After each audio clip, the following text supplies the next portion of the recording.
It was a Thursday night in September of 1991, cool, calm, and ordinary in the forested hills just north of Colorado Springs.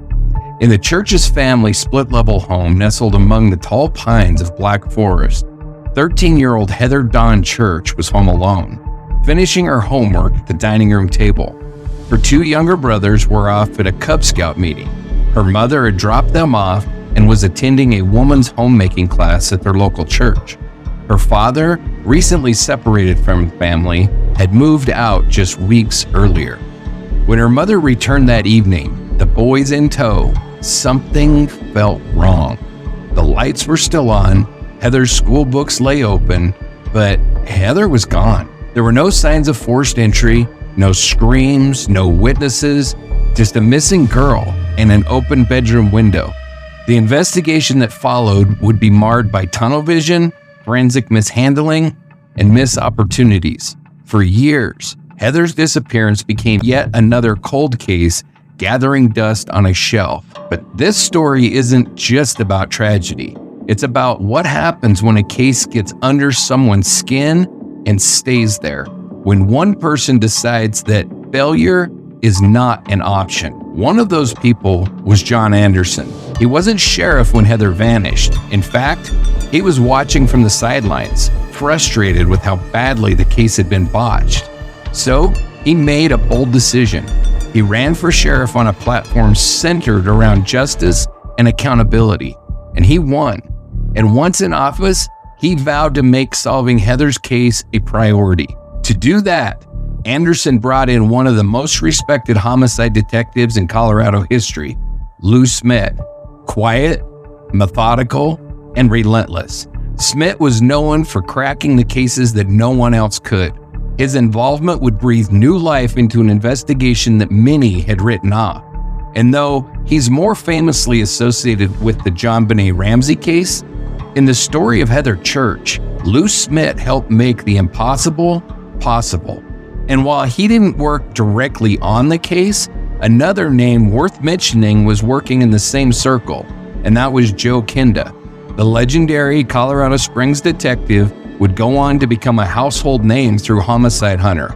But back then, he was just part of a team of professionals pushing for a higher standard of investigative work in Colorado. Together, they helped shape the future of law enforcement in the state. Over the course of this series, we'll revisit the night that Heather vanished, the flawed investigation that followed, the political shakeup that put Anderson in charge, and the slow, methodical unraveling of a killer's secret. This isn't just a story of a crime. It's the story of people who refuse to give up. It's about justice delayed, but not denied. This is Dark Dialogue, and this is the story of Heather Dawn Church. So, Angela, how's it going tonight? Just waiting for the way that you say that. Good, how are you? I'm good. It's been busy. I've been writing like crazy and investigating like crazy. And yeah. Maybe I'm just crazy. Maybe you need to take a breath. Okay. That's good enough. All right, that's it? All you get? That's all you get. Yeah. Fine. So, are you familiar at all with this case? No. Not at all. And when you warned me that it would not be incredible, I didn't look. Yeah, it's not an easy one. I figured you wanted an organic response. Yeah, this case sucks. This is one of those that it's hard to research, it's hard to write, it's hard to talk about. It just sucks. I only played with location information on this one. Very good. Decided to keep myself unknown. Perfect. Well, this is a case that is going to stay with people. A young teenage girl gone without a trace, no real forced entry, no signs of a struggle, and no real suspects for years. It's one of those cases where the silence is louder than the evidence. Right? I don't like it already. Can we just not? Sorry, you have to. So listeners, welcome back to Dark Dialogue, the podcast where we unravel the shadows of the human mind and dive deep into the mysteries that haunt small towns and big cities alike. I'm your host, John. And I'm Angela, and together we shine a light on the stories that keep us up at night.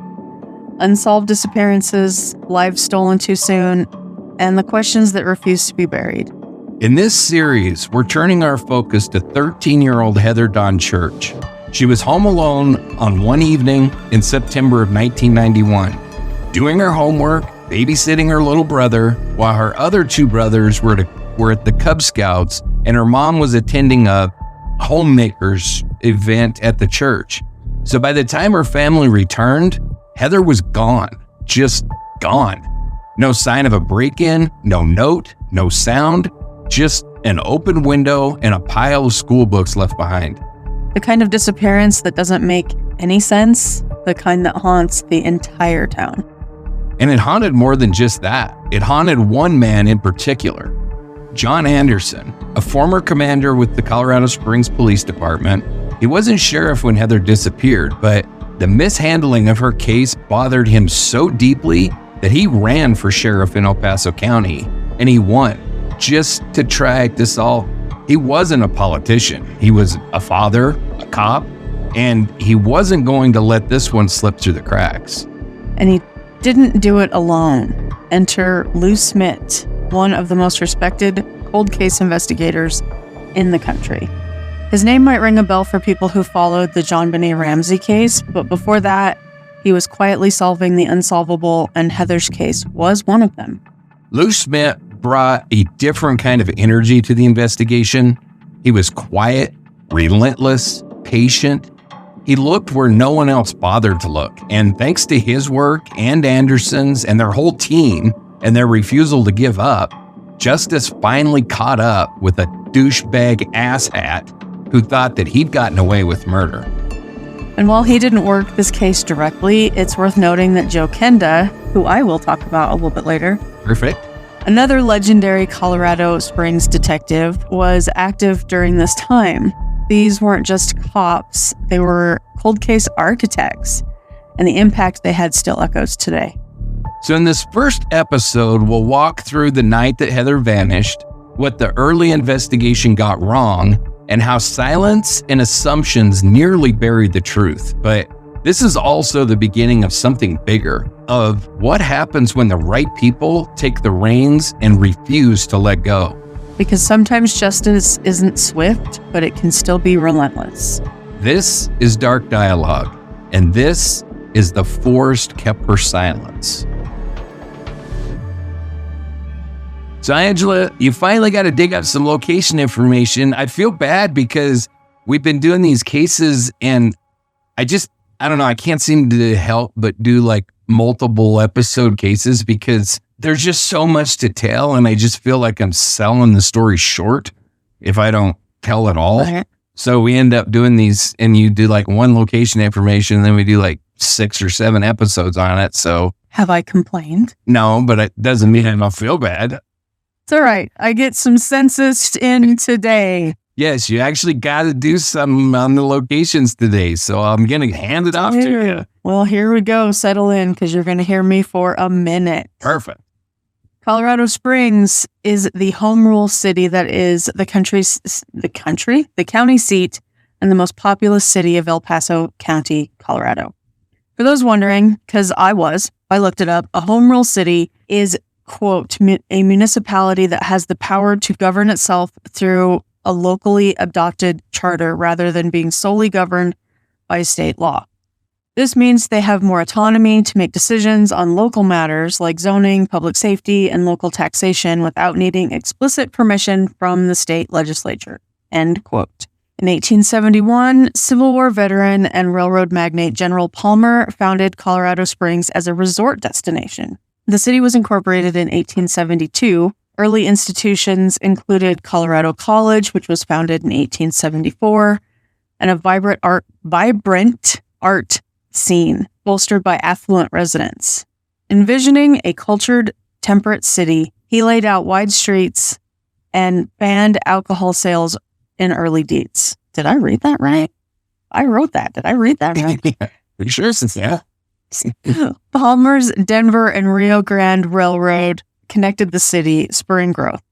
Marketed as Little London for its appeal to wealthy English tourists, the city attracted visitors for its mild climate, the scenic beauty near Pikes Peak and the Garden of the Gods, and mineral springs.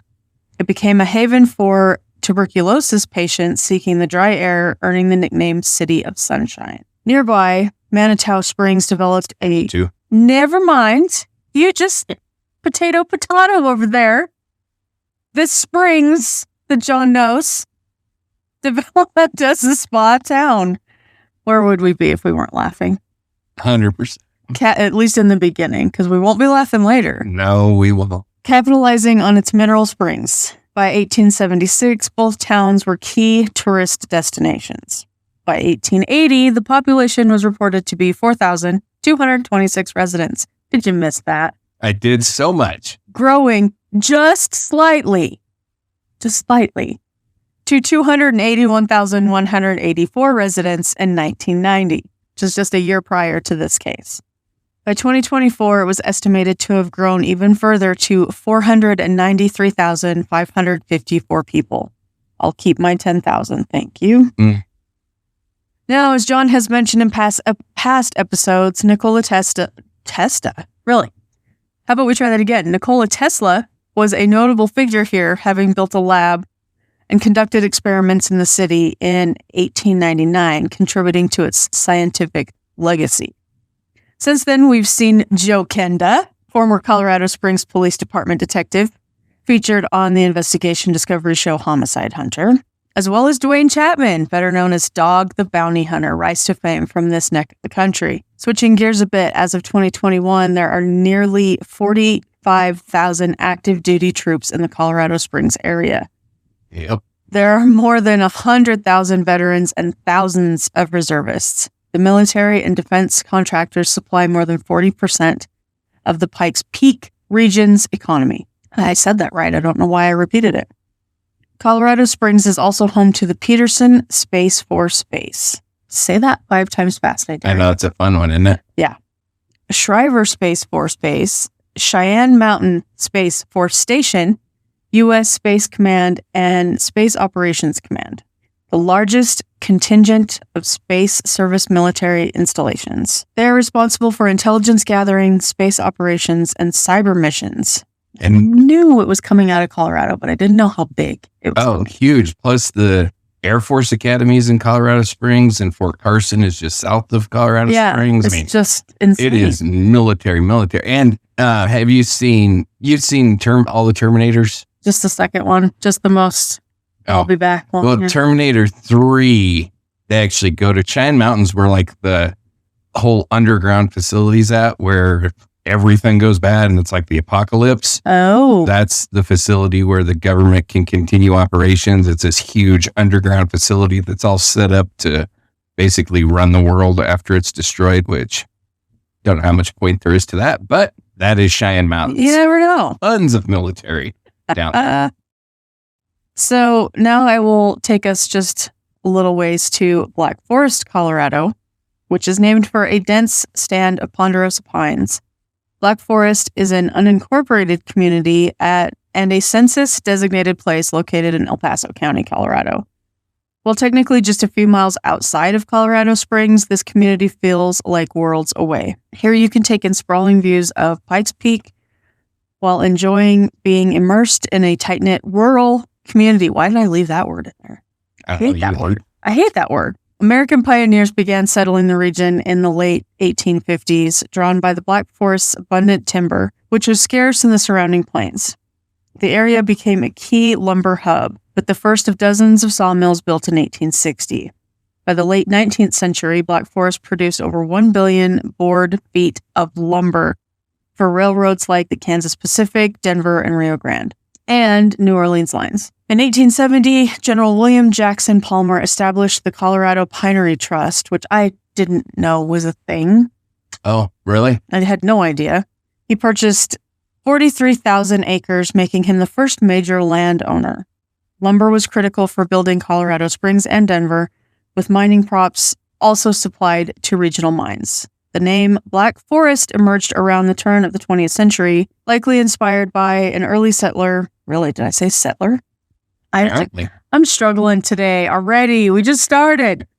Who compared the dark ponderosa pine stands to Germany's Black Forest. The name became more official with the opening of the Black Forest School, now Edith Walford Elementary, in 1923. The Black Forest Community Club, chartered in 1929, fostered social ties, and its historic log-built community center, over 80 years old, remains the hub for events like the Black Forest Festival. This might be the first time I didn't find census records from the time of incorporation. However, in 1980, there were 3,373 people reported in the area. And as I've said before, census records are really only updated at the 10-year mark, and this story takes place in 1991. So around 1990, they reported 8,143 residents, with a growth to 15,097 people reported in the 2020 census. Now, John's about to be utterly shocked at my favorite tidbit of learning about this location. I can't wait to hear it. The paranormal legacy. Oh, yeah. I'm shocked. Yes. He's almost falling out of his chair, people. Damn near. Black Forest has gained notoriety as one of Colorado's most haunted places. I'm so going someday. Really? Particularly due to a 1991 case involving Steve and Beth Lee's log home. I go to all haunted. I'm just surprised that it's one of the most haunted. I did not know that about it. Well, let me tell you about it. The family reported paranormal activity, including noises, orbs, odors, and apparitions, leading to investigations by the TV show Sightings. Psychics identified multiple spirits, including one named Howard, linked to a friend's deceased son. The home's master bedroom closet was described as a portal, and the area was called a rainbow vortex by a Hopi shaman, drawing paranormal enthusiasts. Beyond the specific haunting, local legends include tales of a headless horseman, a forest king, and other spectral figures, adding to the area's spooky atmosphere, and I can't wait to go. Wow, that's super interesting. I never would have guessed. I've been through there a bunch of times. I've worked in the area a lot. There's a lot of like really nice houses out there now, but It's all haunted. I didn't know anything about the haunting part. They're in a vortex. I knew that the Stanley Hotel was considered like one of Colorado's most haunted places. That's quite a drive. And I want to go there so bad too. It's pretty freaking cool. Even if it's not haunted, it's just a cool freaking place to see. I have friends that go and take pictures and send them to me with like little ha-ha faces, and I just send them back the little flip and the bird emoji.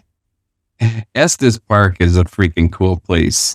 Yeah. Anyways, but thank you for that. I learned all kinds of stuff. I've spent a lot of time in this area. I've spent a lot of. Yeah, I kind of was like, am I telling John anything he doesn't know? The haunting part, for sure, I didn't know. That's because you're not into creep factor like I am. No, not even close to as much as you are. But so we'll change that. Now we got to dive into this damn story. And, I mean, as you can probably tell just from my voice, it's a heavy one. It's not one I'm looking forward to at all. Okay. But not that any of them are good, but I don't know. These ones just suck more than the rest to me. Okay. So we're going to be talking about a young lady by the name of Heather Dawn Church. And so Heather was born on July 7th in 1978 in the El Paso County area. She was the oldest child who was born shortly after her parents got married. And the Church family was a Mormon family. Her dad, Michael, was a meteorologist and not a meteorologist, a meteorologist. And Diane was from Ashland, Kentucky.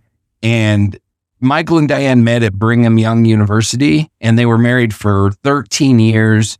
And then right before this story takes place, they'd actually separated and filed for divorce. And the divorce was just within a couple months of being final when all of this happened. So not that it matters to the story, but are you just going to leave me hanging or going to tell me what a meteorologist is? I didn't look it up. Damn you. That's your job over there on your little machine. About to do it. I meant to look it up and then I forgot to look it up. So I think it's something to do with like hydrology in oil exploration or something like that, but you might tell me that I'm wrong. But like I said, the Churches were going through a divorce. They were separated and Michael had moved out of the family home and moved into an apartment in town. And so the family home was going to be listed for sale, as is usually the case in a divorce. And it's set on 5.8 acres in the Black Forest area. And I don't know exactly where out there the home was, And so some of the Black Forest area is exactly like it sounds. It's forested, great big pine trees, and it's a unique area for sure for like these Western states because it's relatively flat. It's not like in the mountains. Oh, It's relatively flat out there, and there's these huge established ponderosa pines. And so it's not something you're used to seeing in the Western states. You know, typically we have sagebrush plains, grass plains, and then as you get to the mountains, we get the forested areas. right. So Black Forest is unique for this area for sure, because although nothing down there in the Front Range is very far from the mountains, this definitely does set down in the flat kind of grass plains. And it's just this big stand of ponderosa pines. So it's pretty unique. So did you figure out Sounds what pretty. a petrologist is? I did. And as I thought, it has absolutely nothing to do with the story, but a metrologist is a professional specializing in the science of measurement. They ensure the accuracy and reliability of measurements across various industries, developing and implementing measurement systems, procedures, and quality control processes. So much smarter than me. That's all you had to say. And me too. He studies the science of measurement. I did not know such a thing exists. I didn't either, but there's a science that studies absolutely everything. Oh, yeah. Doesn't surprise me. So pretty There needs to sharp be a cat, apparently. Science that studies me. Yeah, they'd have to close the university if they started trying to figure me out. So anyways, so the family homes, like I said, it set on 5.8 acres out there. And what I was going to say is the area has the forest just like we described and everything, but then it also has grass plains. And I kind of got the idea from the research. I couldn't find the address of their house, which is fine. I don't need to know it, but I couldn't find it. And so therefore I couldn't locate whether it was in the forested part or not. But all the research and everything led me to believe that it was not actually in the trees. It was kind of more in the rolling grass hills area of that Black Forest area. So it's really neither here nor there, but they're not setting back up in the forest, I'm pretty sure. Okay. They're setting more kind of out in the grass plains. And they lived in a small single family house. It was a 4-bedroom. They had a den. They had peach stucco walls, blue trimmed windows, and a half finished patio. And, you know, it was a nice place. It was a nice place out of town on a pretty good chunk of land, almost 6 acres out there. Yes. And so Heather had 3 younger brothers. Like I said, she was the oldest in the family. And then after her was Christoph, who was 10 in 1991. And he was, I think both of them were Cub Scouts.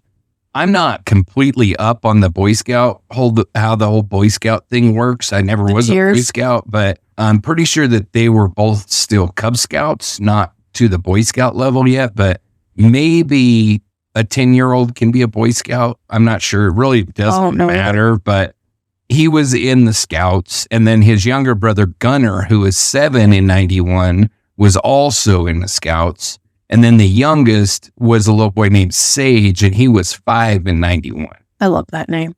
It's a cool name. It is. And it was kind of, I think, really both Gunnar and Sage. Yeah. Pretty unique for 91. I like that. Yeah. We were still more in the more traditional name during that period of time. So the churches were kind of trendsetters when it came to naming those boys anyway. And Heather, her aim that she had completed like a church questionnaire, and she had said that her goal was to be nicer to her brothers. And they weren't active. Take it back. We were going to laugh a little bit again. Oh, yeah. She seems like just a super sweet, just a great little girl. And be nicer to my brother. Yep. That is sweet. And so all the kids were raised in that Black Forest area. And so they were out of the city. And I'm sure that the family felt that they were much safer out there than they would be in downtown Colorado Springs. Probably. If you've watched Homicide Hunter, which takes place almost exclusively, the original Homicide Hunter. I know he has a couple spinoff shows that cover all over, but the original Homicide Hunter is in Colorado Springs. It all takes place in Colorado Springs. You know, there was a lot of stuff going on in Colorado Springs. Yeah, how sad that a show ran that long just from Colorado Springs incidents. we think about it, I think Joe Kenda, according to the Homicide Hunter, I think he solved over 300 homicides. Yeah. Lou Smith had over 200 homicides, and they were just two of many detectives. So we're talking a shit ton of homicides in Colorado Springs. And there's multiple serial killers that operated in Colorado Springs throughout the years. And look up the crime statistics, and I forgot this time. I'm a little rusty. Yeah, it's my fault. I haven't kept you busy doing your location stuff, but we have several. This is going to be a 4-episode series, so you can definitely look up crime statistics to throw in for another episode, because we will be in Colorado Springs for the next couple episodes. But I'm sure that the family felt like they were safer getting out of the city and out there in the country, and the Black Forest area. And as you move up north out of Colorado Springs, there's Black Forest, and then there's the next freaking one, which is Monument. So there's looks at me like I've been there and I know Colorado Springs, and then you have Monument after Colorado Springs. Then you go a little bit farther up and you have Elizabeth, which is where the freaking most awesome Renaissance festival I think anywhere in the country is held, is in Elizabeth. And Dark Dialogue's going to that as a team building experience, correct? Yeah, straight we are, because it's freaking awesome. It's permanently built back up in the hills. Permanent? Yeah. It's wow. So you go in, and it's like a whole castle, and they stand up on the wall and holler down at you and taunt you and all that kind of stuff as you're waiting to get your tickets and go in. And then you go in, and all the booths are permanently built structures, and they have the arena where they have all the jousting and stuff. I mean, they have elephants. It's unreal. And it goes all summer long, every weekend, all summer long or something like that. So nice. A lot of Renaissance festivals, they come in and they're there for a week and then they move on. They usually set up in a fairgrounds or something. That one's unique because it's permanent there. So it's freaking cool. And then well, I'm going to pick a fight with you, so we have to build the team building back up, and that's where we have to go to do it. So. Perfect. Okay. Yeah. And then, not that it's really that important, but then from Monument, you go up to Castle Rock. From Castle Rock, then you go up into Denver. So that's kind of the flow from Colorado Springs north up to Denver. So Colorado Springs sits quite a bit north, or quite a bit south from Denver. Now that I think of it, I think I have family in Colorado Springs. Oh, really? Yeah. Yeah, it's a pretty freaking cool place. I think I do. Yeah, it's a pretty cool place. How sad is it to have a family so big that you're like, I think I have family there? Shit, I do. I don't know. I have no clue where I had family. All over the place. Throw a dart. They're probably related. So Heather was an earnest little girl. She was individualistic, compassionate. Her favorite scripture was, quote, love one another. Her short-term goals were to get straight A's, to be kinder to her brothers. And she was just at that age where she is a teenager officially, but barely. Yeah. She's just entering that whole teenage realm at 13. And she had gaudy plastic earrings in her ears. And, this is the early 90s. And so the big round glasses that were so popular back in that time period. I hated them. I did too, but at the time they were the thing. They were the thing. And she was a little bitty thing, 5 foot tall, 78 pounds, had a sharp oval face, oversized teeth, and those glasses were those thick brown or kind of reddish framed glasses, that just magnified her hazel eyes. And then she had shoulder length, light brown hair. And she's a super cute little kid, and she was a good student at Falcon Middle School. So she was A's and B's, and she tested for the 8th grade gifted program. Sweet. So she was interested in animals, dollhouses, swimming, biking, tag. She played violin and studied earnestly, but avoided performing in talent contests and stuff, and instead decided to hand out caramels. And she said, I don't dance, I don't sing, I don't play a musical instrument, I don't do cartwheels, but I sure do love candy. And so the family was involved in, like I said, they were involved in the Mormon church, Sunday school, and she wanted to go on her mission to Australia and then attend Brigham Young University, and wanted one daughter who she wanted to name Persephone. And so she was the kind of kid that was just anxious to please her mother, especially after the divorce. That as being the oldest kid, I think that she kind of took the responsibility of helping mom out and stuff. And I don't want to give the impression that dad was out of the picture. He was still very much engaged, and he had the kids on regular intervals. So they would go spend time with dad, come out and spend time with mom. So a very typical co-parenting relationship. And it did seem like both parents, they got along. They just couldn't be married to each other. They couldn't live together, but it wasn't like a really contentious, nasty divorce at all. Okay. They still worked together. They were doing their very best to co-parent the best that they possibly could. And so Heather would often volunteer to babysit. She's at that age where, and I imagine it's still this way, but in 91, a girl that was 13 was like at that age where now they could start making a little extra money by babysitting. And so many kids, especially little girls. I hear 13 a lot, so I don't think it's changed much. Really? Yeah. 13 was kind of always that age, or you might have some 12-year-olds that babysat a little bit, but 13 was the age where you were at least mature enough that you could be left at home alone for short periods of time and watch maybe a younger kid. And so I don't know if it's connected, but I feel like 13 is also the age where you can choose which parent.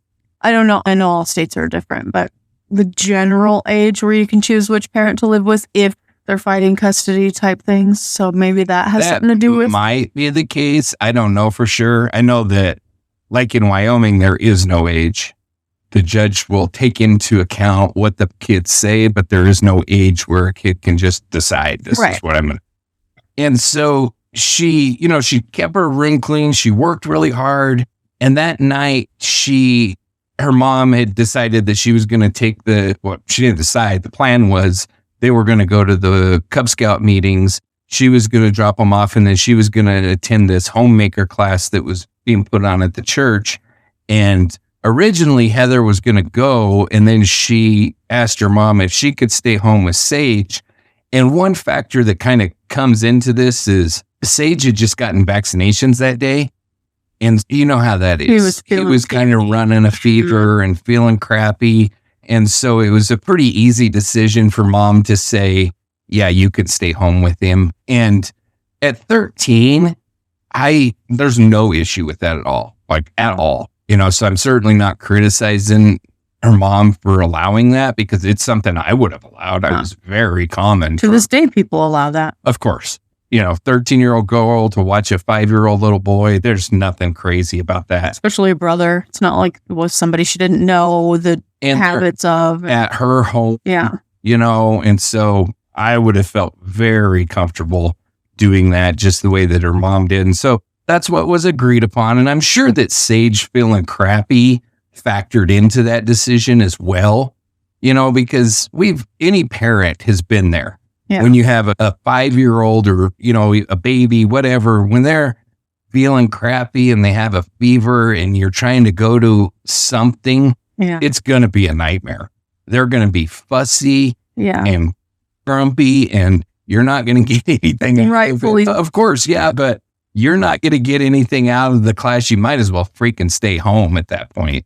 And so I'm sure it was a super easy decision. And it was only about 15 miles away, which might sound like a long ways unless you live in Wyoming or Colorado. Yeah, in which case, nothing. It's like right down the street. It's like going literally down the block for somebody that lives in the city. And mom left about 5:30 and made sure all the doors were locked and everything. And as she was backing out, she noticed that the bedroom window was open.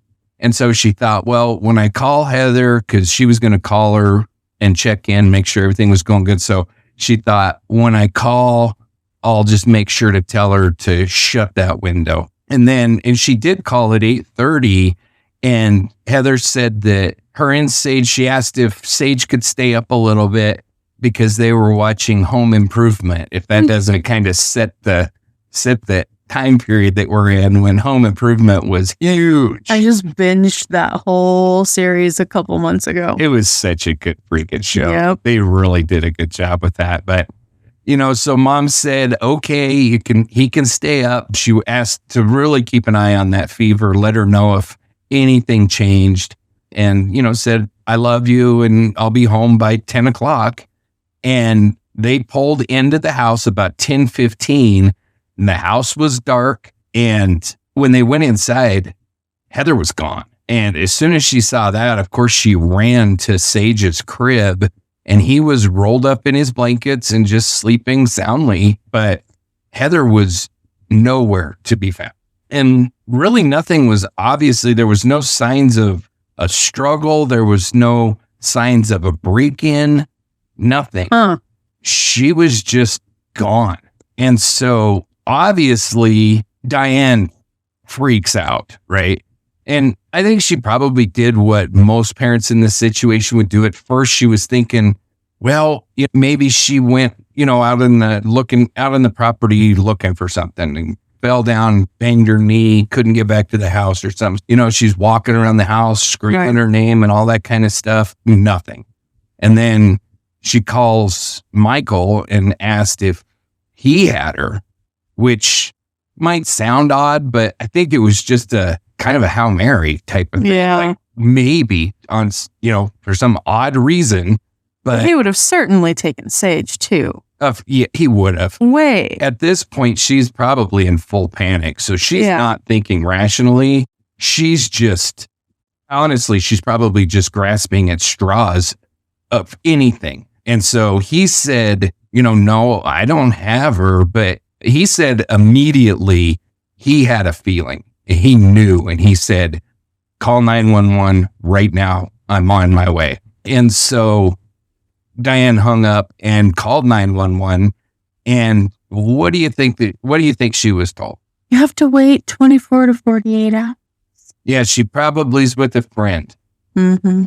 And this pisses me off in this particular case, even more than the other ones where we've talked about it, because we're not talking about a girl that went to school and didn't come home from school. We're not talking about a girl that was out with friends at the roller skating rink or whatever. Yeah. We're talking about a girl that was home alone watching her younger brother and disappeared. So this idea that she would have run off is absolutely absurd to me. And the fact that's what she was told pisses me off. But especially a girl who called to ask if he could stay up later to watch a show. If she was going to run away, she would have just let him stay up later to watch a show without asking. Right. And the idea that she would leave her brother alone as she ran off. And she showed the responsibility of asking if he could stay up later when maybe she could have covered it up anyway. Mom might not have known. Right. And so she wouldn't be doing something like this then. No. And then you also got to take into account again, where this is not. Where's she going to go? This is not downtown Colorado Springs. We're miles out of town. Where in the hell is she going to go? They're out on 6 acres. That was the thing my parents had too when they moved us out there. They're like, well, you'll never sneak out. Yeah, because there's nowhere to go out here. Exactly. And this was that case. Yep. So it's just absolutely absurd to me. But she didn't give up. She kept freaking calling and kept calling. Good job, Mom. Finally, they sent a deputy out. And I got to say, man, hats off to this deputy at least, because when he got out there, he was like, oh, no, this is not a rental. So he called in and was like, we need everybody out here now because this little girl is disappeared and she did not run away. Yeah. So they did, thanks to Mom's persistence. And then, Dad also got out. He, busted ass out there from his apartment. So he's out there.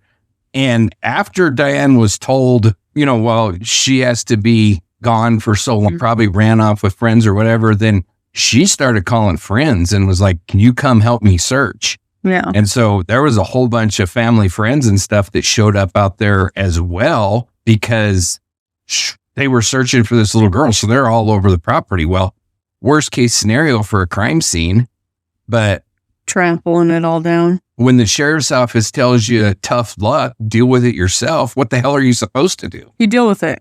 You do exactly what she did. Yeah. And this is what I would have done too, is call as many freaking people as humanly possible to get out there and start searching. It's what I have done. Yeah. Exactly. And you know what? We're going to spend a little bit more time talking about this, but just a little bit of a foreshadowing. We've got a sheriff by the name of Bernard Berry, who is leading the El Paso County Sheriff's Office at this time. He was first elected in 1986. He was reelected in 1990, and his office was plagued with scandals from deputy misconduct, budget issues. He was criticized for lax investigative practices.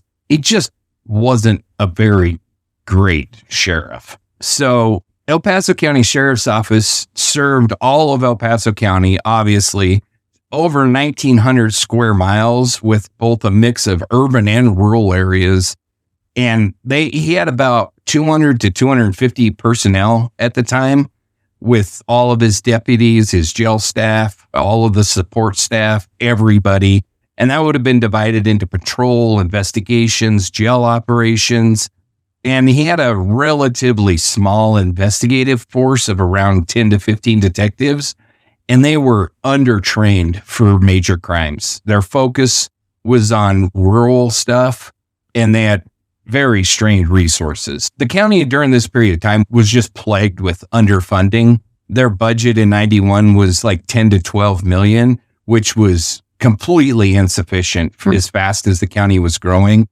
You know, his county included Colorado Springs. 400 and some thousand people. Yeah. Yeah. Mm-hmm. And it's a big freaking county, a lot of people.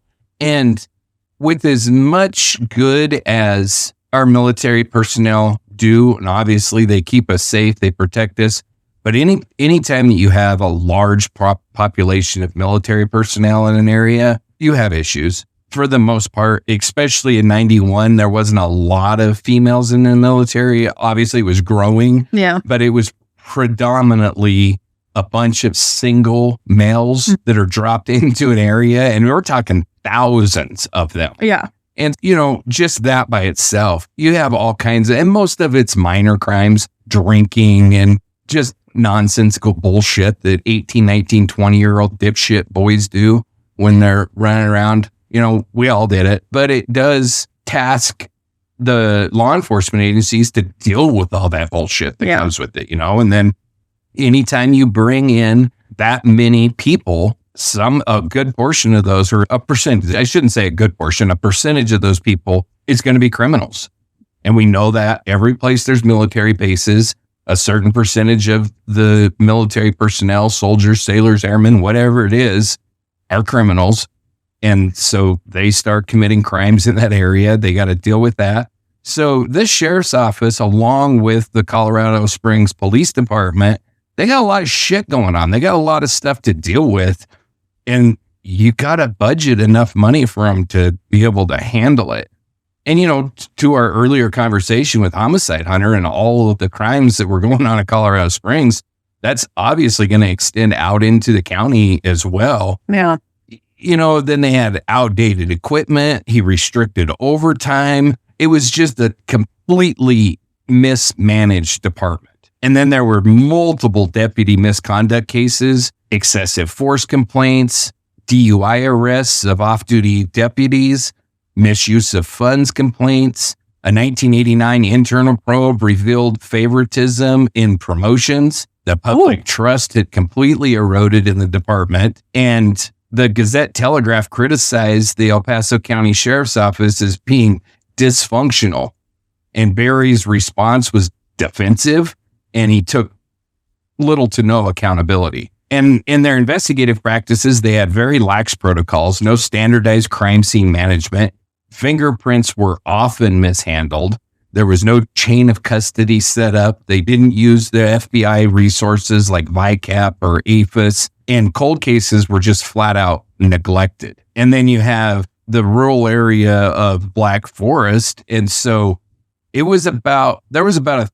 the time Diane finally convinced him to send a deputy, it was about 30 to 45 minutes. So Sheriff Barry really fostered a culture of complacency within the El Paso County Sheriff's Department with all the crap that we already talked about, political favoritism. And you know what that's going to do to the morale of a department. If the only way that you can get promoted is who you know, whose ass you kiss, and not by your performance, that's never a good thing. It's going to destroy morale, which it did.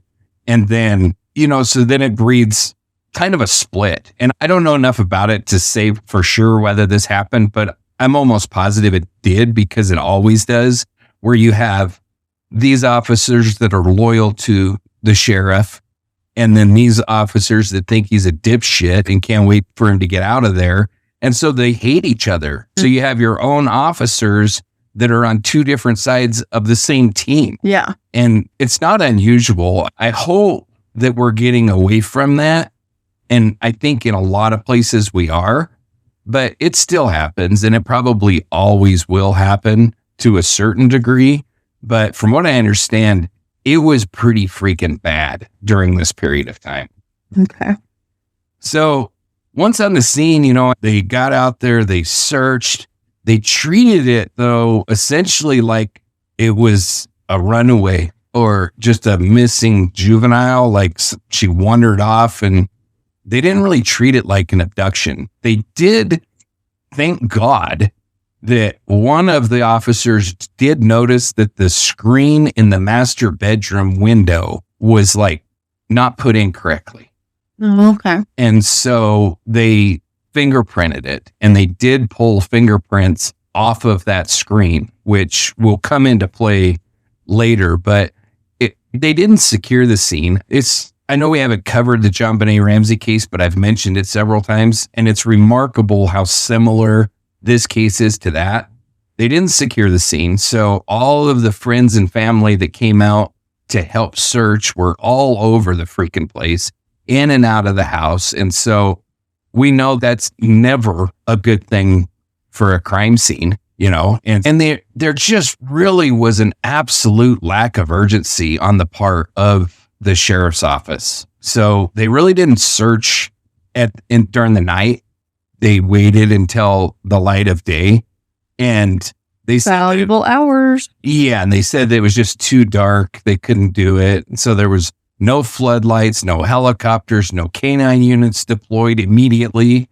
And they just postponed everything until daylight. And then they, once they did kind of start searching, they, went and, knocked on neighbors' doors and asked if they'd seen her and that kind of stuff. But it was just very lackadaisical, and frankly, it just pisses me off the way that it was handled. I don't know how.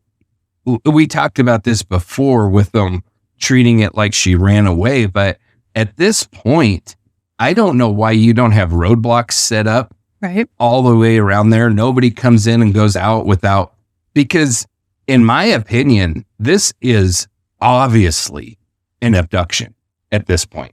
Is there a rare maybe possibility that a friend picked her up and we don't know? Well, maybe, but you treat it like it's an abduction. It's so rare, because she wouldn't have left Sage, I don't think. And she's 13. She's not 16. So unless there's reason to believe that she's hanging around with older kids, her friend group can't drive. Not for a while. And I know that I said this before, but yes, we're talking about a teenager, but just barely. Barely. Not really, because we know just long enough for the definition of the word. Yes. A 13-year-old isn't really a teenager yet. They're not even into that whole. Do they call him tween now? Probably, which probably fits more because there is a delineation. Yeah. And really it can include 14, although by 14, some of those kids are kind of starting into that whole teenage mentality, rebellion and everything, but not very many 13-year-olds. They're still more on the playing with dolls side of things than they are smoking cigarettes and rebelling against mom and dad side of things, right. And so it just kind of blows my freaking mind that they would consider anything other than an abduction, but they did. And, the public reaction, the community was in shock. and obviously scared shitless. Here you are in this pretty small community outside of Colorado Springs where the bad stuff happens, and you're out here in the rural areas where you think that you're safe, and then something like this happens, and they had to be just terrified. Yeah. And parents in that area, and really probably all over Colorado Springs, had to be like not letting their kids out of their sight and just freaking, where are you going? What are you doing? Yeah. Panicked because of this. And then, so the public did get involved. The reporters in the area really got involved, and I think they were pretty great during this period of time, really jumped on this, and they started the Where's Heather campaign, and they had yellow ribbons that were tied to trees all around Black Forest area and along the road. Volunteers came out to aid in their searches. They spread flyers all over the place. They put billboards up. And then by October of 1991, the Friends of Heather Dawn Church Foundation was formed to, for fundraising and to drive some awareness. And over 30 officers, FBI, search and rescue were involved in that initially. And then residents organized vigils, neighborhood watches. And, the fear of this definitely led to heightened vigilance. And, then where you really start seeing this kind of bleed into Joe Kinda and the Colorado Springs Police Department is, none of this happens in a vacuum. And so parents in Colorado Springs are freaking terrified too, because this isn't very far away. And so the reports of missing children skyrocket in the Colorado Springs Police Department, as well as the El Paso County. So every time a kid is 15 minutes late coming home, they're calling the cops because they're freaking panicking. Of course, everybody's freaking terrified over this. And there was a lot of public outrage over the sheriff's office handling of this entire case. They were not happy with this whatsoever. And the reporters openly were criticizing the sheriff's office. And then the case was featured on America's Most Wanted, and that generated hundreds of tips. And, the newspapers, the TV, there's a TV station in Colorado Springs. They were just one? This. Just one. Just one. I'm pretty sure it's just one. Yeah. They were running all of this kind of stuff. I'm sure I didn't see any of this coverage, but I have no doubt in my mind that the Denver stations would have also been covering this. It's not very far away. And, the Denver stations are pretty good about covering everything in Colorado. Unlike some city or some states, like California or New York or even Texas or whatever, Colorado has Denver, and it's a pretty large city. But outside of that, most of Colorado is not heavily populated. Right. So there's not a shit ton of TV stations in Colorado, and so the vast majority of them are in Denver. And then there is one in Colorado Springs, but no doubt that Denver stations would have been covering all of this and everything as well, but nothing for the longest freaking time. And so, you put yourself in this poor family's shoes where all of this happens. They come home, daughter's gone, and then nothing. And then in September of 1993, almost exactly 2 years after Heather disappeared, another really weird ass thing happens. One of the reporters for the local TV station, and I think it's a CBS affiliate, if I remember right, not that's very important, but she gets this call, and this guy says to a reporter, this is jacked up, says to this reporter, I just saw something. And so she's like, okay. Yeah. And he's like, we were out on Rampart Road and I saw a skull, a human skull. And so she kind of got the specifics. Just kind of calling a reporter instead of the police. Yeah. Okay. And wouldn't give his name or any information. And so obviously she calls the Colorado Springs Police Department, and they go out and they do a search and they find a human skull out off of Rampart Range Road, which is just west of Colorado Springs. So it kind of I don't know if you're familiar with like Garden of the Gods, but it's this area it's got like all these really cool rock formations and stuff like that. Mm. And it's called Garden of the Gods, and you can drive up through there, and then off of the Garden of the Gods road, Rampart Road takes off, and then that heads kind of up into the mountains up there. So that's the area where we're talking about. And it's about 30 to 40 miles from Black Forest. And it's a pretty remote road in the Pike National Forest. It's used very heavily for joggers and mountain bikers and hikers and stuff. And in 91, it probably was too, although the population is considerably larger in Colorado Springs now than it was in 91. And they went out there and they found this skull. And so obviously it's been out there for 2 years. So it's mostly skeletonized, and it was primarily the skull, although then they did search and find other bones and stuff like that. No soft tissue, but there was evidence of blunt force trauma on the head, which was ruled the cause of death. And so that was sent to the Douglas County coroner, who performed the autopsy, and they made the identification off of dental records and confirmed that it was Heather's little body that was found off of Rampart Road out of Colorado Springs. You know, I said that Black Forest is north of Colorado Springs. This area is west of Colorado Springs. So essentially you got to drive all the way back down to Colorado Springs and then head west to get out to this area. So it was a pretty significant drive from where she was taken from. And so the El Paso County Sheriff's Office, still under Sheriff Berry, they secured the scene. Obviously, they are now working with Colorado Springs Police Department, but this is still their scene. This is their crime. And so at that point, the case was reclassified from abduction or missing persons to a homicide case, because we determined the cause of death was blunt force trauma to the head. So obviously it's a homicide. Right. And then not a lot more happens after that. They found the body, but they didn't really do a whole lot else.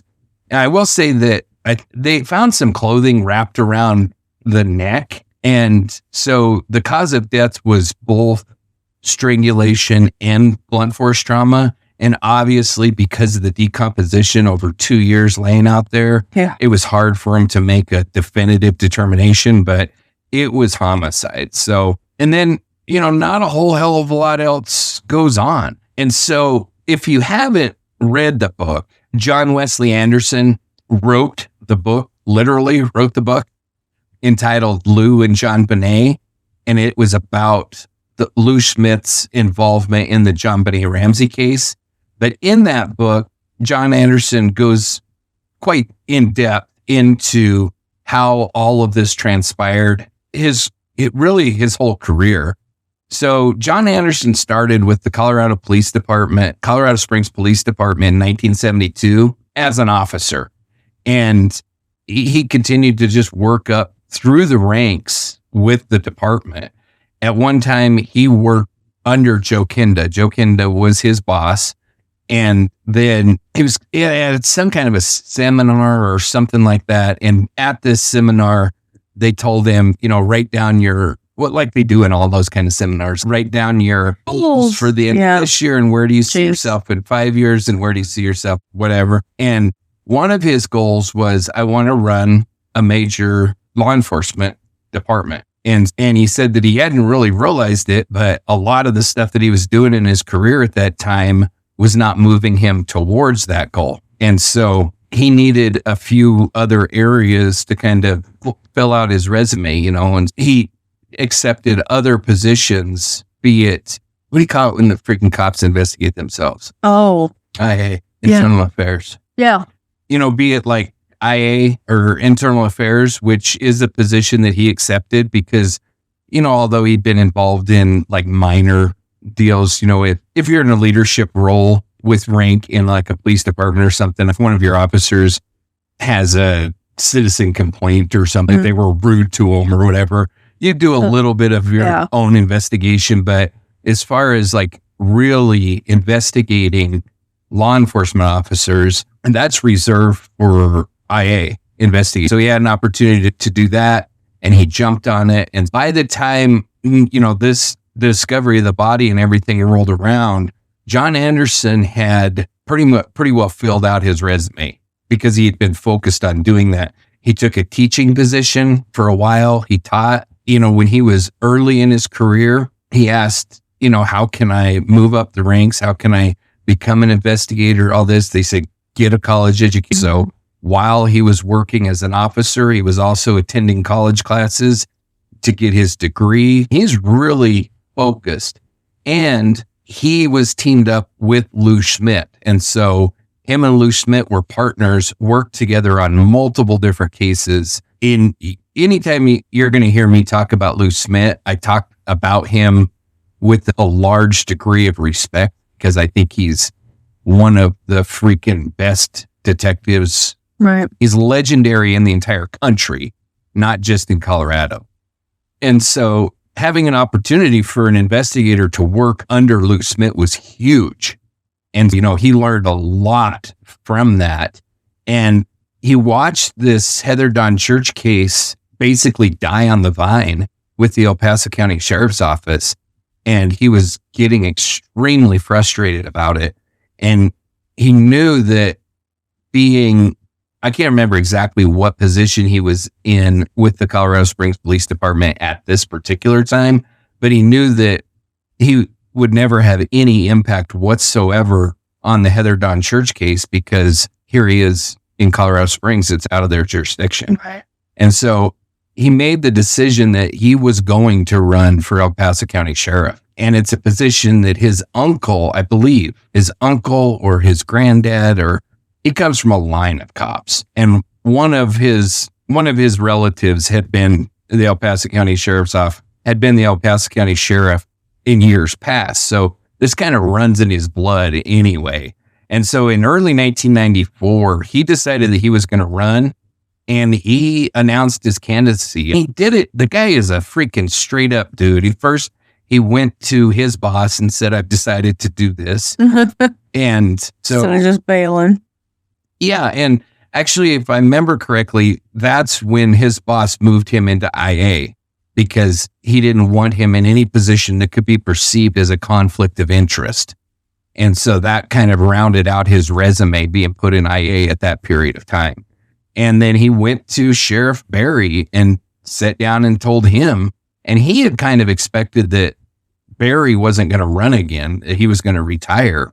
But Barry informed him, no, he wasn't. He was going to run, and he was pissed off at John Anderson for running against him. And so whatever, but he launched his campaign, and that kicked off in 94. And his message was his sheriff's office was going to be reform focused, emphasizing on El Paso County Sheriff's Office scandals, the mishandled cases, and he targeted voters through community meetings and media, and really just basically said, I'm going to do what these guys haven't been doing.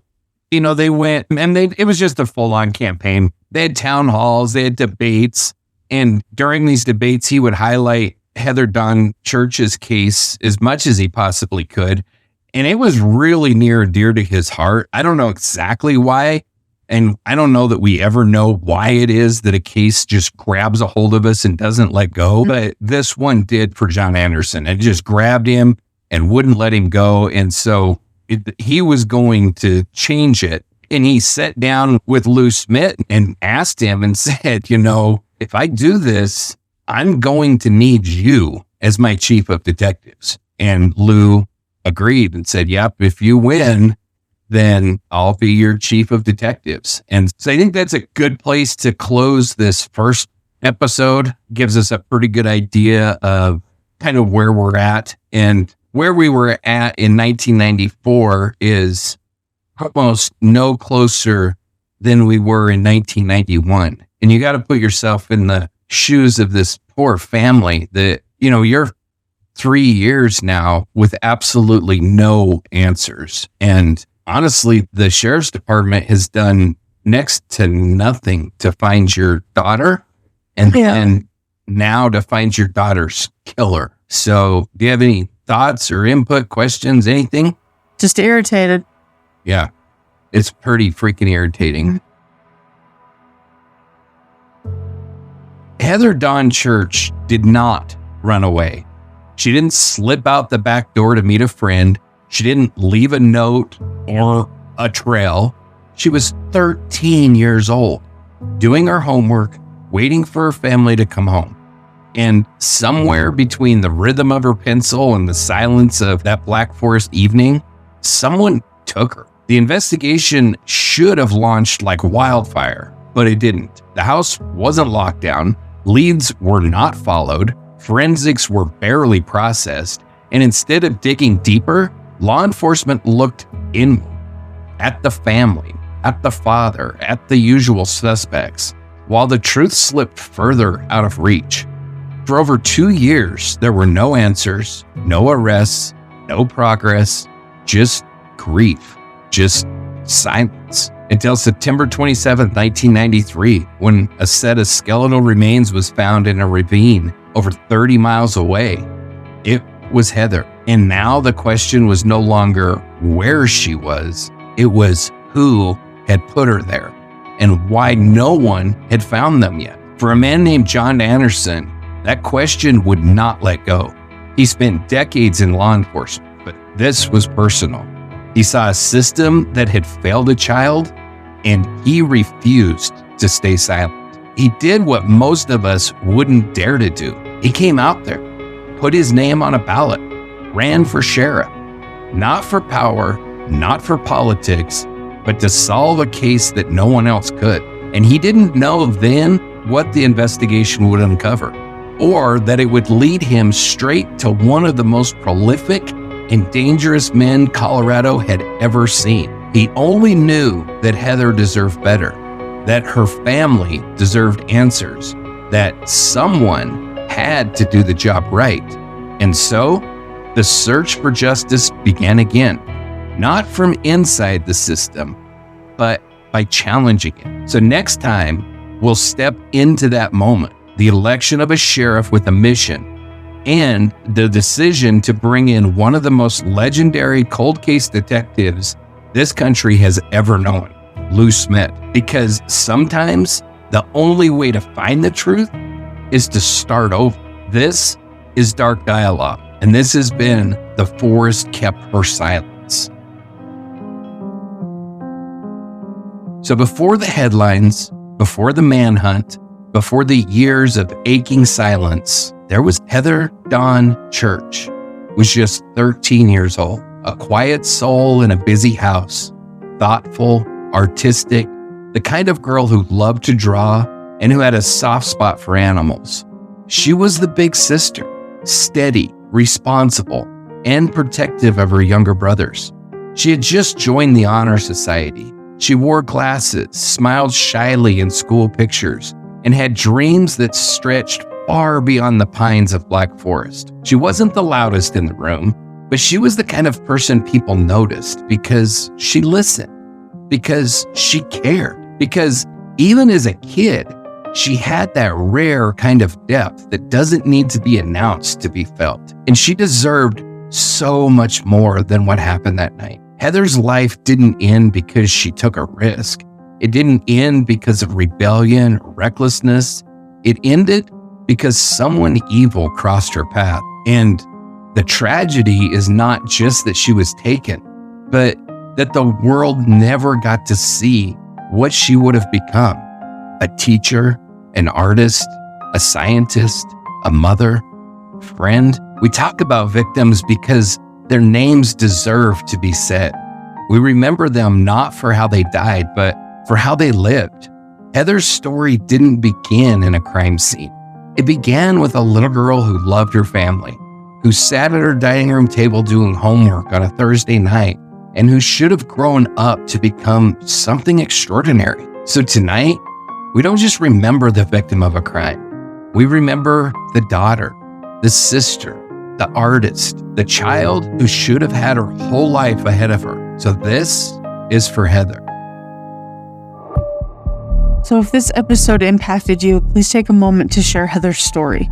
Too often, victims like Heather are remembered only for how they died, but we believe the world should know who they were and the full truth of what happened. If you want to support our work and help bring attention to more cold cases like Heather's, you can join us on Patreon or buy us a coffee at coffee.com. Every contribution goes directly into the research, production, and amplification of these stories. You can also read our full case notes, access behind-the-scenes content, and get involved at darkdialogue.com. And while you're there, check out our Adopt a Victim program, where you can help keep lesser-known cases in the public eye. Have information on a case that we've covered, or maybe one that we should? You can reach us anytime at info@darkdialogue.com. We read every message and we take your tips seriously. Also follow us on social media to stay up to date with new episodes, upcoming cases, and ways you can support the search for justice. This is only the beginning of Heather Dawn Church's story. Next episode, we'll follow the man who refused to let her case go cold and how one election changed everything. Until then, keep the dialogue alive.